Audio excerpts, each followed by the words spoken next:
Wara li l-kap tal-Oppożizzjoni Simon Busuttil kien tax jifhem li l-Partit Nazzjonalista kien se jiffavorixxi l-liġi dwar l-Unjoni Ċivili, issa qed jgħid li fejn tidħol l-adozzjoni ta' tfal minn koppji tal-istess sess irid li jsir studju ta' impatt soċjali fuq l-adozzjoni.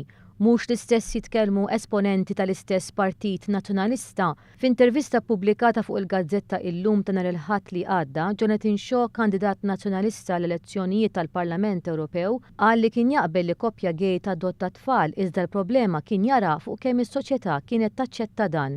Min-naħa tiegħu l-eks kap tal-Partit Nazzjonalista Edi Fenekadami iktar kmieni kien stqar li huwa ma jaqbilx mal-adozzjoni ta' tfal lil koppji omosessuali, anzi jemmen li dawn għandhom jitrabbew familji tradizzjonali minnhom u missier.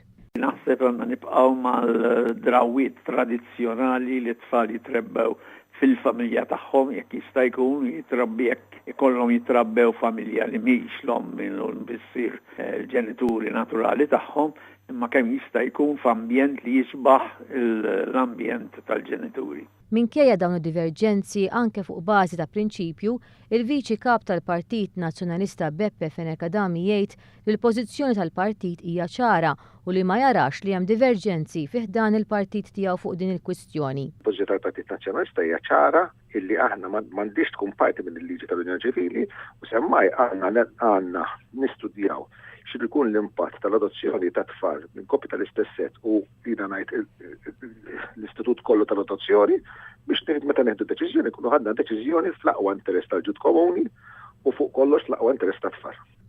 Quddiem din is-sitwazzjoni tqum il-mistoqsija dwar x'inhi verament il-pożizzjoni tal-Partit Nazzjonalista fuq il-liġi tal-Unjoni Ċivili li mistennija tkun approvata mill-Parlament fi żmien li ġej.